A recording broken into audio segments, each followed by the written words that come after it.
Olá, caros amigos do YouTube, eu sou Kátia Magalhães, sejam todos muito bem-vindos ao canal Chá com Debate, o seu espaço de interlocução livre e democrática na internet. Ontem Bolsonaro ganhou rasgados elogios de um velho cacique da política. Como vocês devem ter acompanhado, em entrevista ao jornalista William Vac, da CNN, Renan Calheiros afirmou que, apesar de não apoiar a reeleição de Bolsonaro, reconhece que o presidente estaria deixando às futuras gerações um verdadeiro legado que consistiria no desmonte de um Estado policialesco. Segundo Renan, Bolsonaro teria encadeado várias medidas, como, por exemplo, o novo comando do COAF, a nomeação de Augusto Aras, a demissão de Sérgio Moro e agora a nomeação de Cássio Nunes para o Supremo, medidas essas que colocariam por terra o tal Estado policialesco. Em primeiro lugar, acho que Renan Calheiros é uma figura que dispensa apresentações. De fato, ele representa entre nós o pior da política coronelista, do atraso, do velho fisiologismo, da troca de favores, de um ambiente completamente avesso a um livre mercado, a uma livre iniciativa e, sobretudo, ao aporte de investimentos estrangeiros. Renan Calheiros foi uma figura que se enquistou no Estado, passou décadas na vida pública, não alcançou um feito sequer e tudo que conseguiu foi figurar como investigado em várias medidas junto ao Supremo e atuar, protagonizar cenas nada republicanas, como, por exemplo, o bate-boca com a ex-senadora Gleisi Hoffmann, onde Renan afirmava que deveria haver uma pena para ingratidão, afirmando com todas as letras que teria atuado junto ao Supremo Tribunal Federal. Vejam vocês a gravidade das falas de Renan.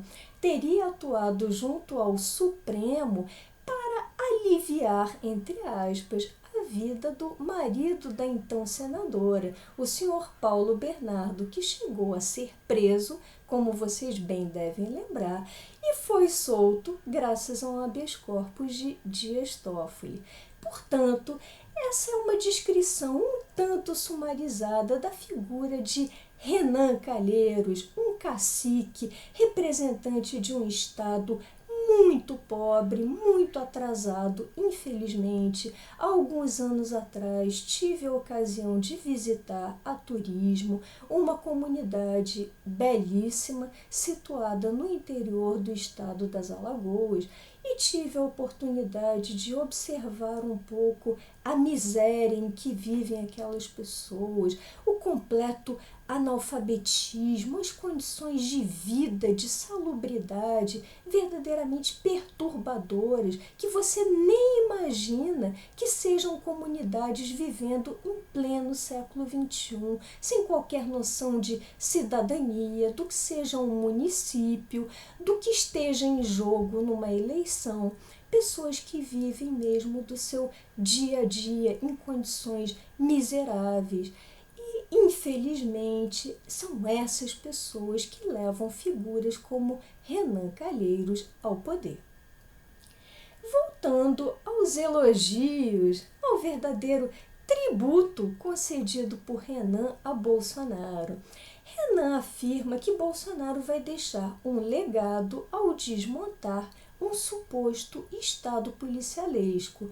E aí, Estado policialesco seria uma referência clara a operações policiais, como, por exemplo, a Lava Jato, que foram todas elas pautadas nos princípios do Estado democrático de direito, com direito à ampla defesa, contraditório, direito a recurso, a revisão das decisões, todos os mecanismos previstos no nosso sistema.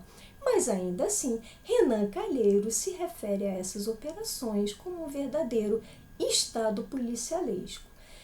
E quanto às medidas enumeradas por ele, que na sua visão bastante retrógrada, seriam um legado do presidente da República, vamos comentar um pouco, apenas en passant, apesar de já terem sido muito mencionadas aqui no canal, mas apenas para refrescar a memória de vocês. Em primeiro lugar, a situação do COAF, a retirada do COAF logo no início da gestão Bolsonaro, das mãos do então ministro Sérgio Moro, dificultando bastante as investigações, as apurações de delitos do colarinho branco. Em seguida, Renan citou a nomeação de Augusto Aras, um procurador escolhido fora da lista tríplice e que, como temos debatido tanto aqui no canal, tem se comportado como um verdadeiro leão de chácara para a blindagem do presidente da República e não como um verdadeiro procurador-geral. Em seguida, Renan alude à demissão de Moro, inclusive dando a entender que Moro teria sido demitido, praticamente chutado por Bolsonaro, o que não é verdade. Como assistimos todos, e inclusive comentei muito aqui no canal, Moro pediu a própria demissão, saiu com as próprias pernas, quando não tolerou mais, quando viu que era de todo impossível, numa gestão Bolsonaro, combater a corrupção. E, por fim, tivemos essa nomeação de Cássio Nunes, ao que tudo indica, e também, como tenho comentado tanto aqui no canal, um nome muito caro ao Centrão e que agora parece, antes de mais nada, ser um falsário, ao que tudo indica, invocando títulos, diplomas que na verdade não possui e até plagiando obras alheias sem a devida autorização. Esse deverá ser, muito em breve, o nosso futuro ministro do STF. E qual o resultado prático de todo esse caos bolsonarista? Qual o resultado desse estelionato eleitoral que tanto reitero aqui? Qual o resultado de tudo isso na nossa vida prática? Temos ao longo desses anos, já lá se vão quase 2 anos, um ambiente de enorme tolerância à corrupção, sobretudo com a blindagem do próprio presidente, de sua família e de pessoas muito próximas.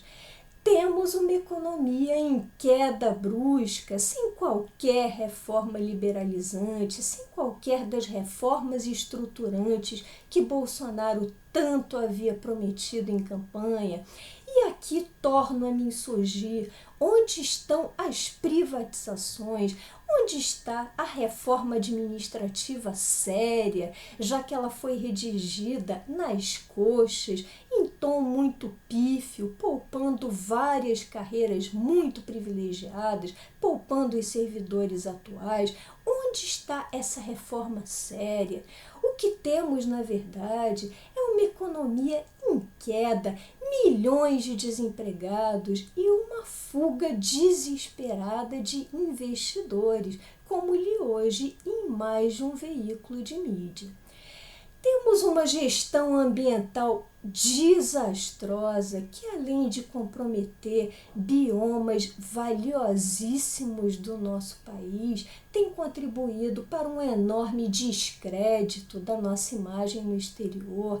Aliás, hoje também li na mídia que o Parlamento Europeu mais uma vez demonstrou seu repúdio ao Brasil, já que vários deputados do parlamento continuam se recusando a assinar o Tratado União Europeia-Mercosul em sua versão atual, sobretudo devido a essa figura patética de Bolsonaro e a destruição apocalíptica que ele está gerando nos nossos ecossistemas. Então, esse é o resultado de quase 2 anos dessa gestão bolsonarista. E aí, Nós que criticamos tudo isso, todo esse sistema, que atacamos políticos dos espectros mais diferentes, nós nos questionamos aqui no canal. Será que de fato é possível no Brasil fazer política sem um conluio, sem, no mínimo, algum tipo de aliança com figuras como, por exemplo, Renan Calheiros, Rodrigo Maia e tantas outras que são figurinhas muito visitadas aqui no canal? Será possível fazer esse tipo de política? Ou será que tudo que nós debatemos aqui quase que diariamente é só um palavrório, um grande blá blá blá, uma mera utopia? Estou colocando esse questionamento a vocês. Gostaria muito de ouvir os comentários de vocês aqui com toda franqueza. Estou abrindo esse espaço para vocês. Será que o nosso discurso é completamente utópico? Será que vocês escutam daí e pensam, de fato, a Kátia tem razão em se insurgir, em se revoltar contra tudo isso, mas no Brasil é impossível fazer diferente? Será mesmo? Eu creio que não seja impossível, creio que seja até viável fazer uma política sem aliança com esses caciques, sem esses acordos espúrios com Renan Calheiros e toda a sua caterva, dos mais diferentes espectros ideológicos ou supostamente ideológicos, se é que essas pessoas têm algum tipo de ideologia. Acho que sim, que é possível fazer algum tipo de política séria. A um curto prazo, infelizmente não.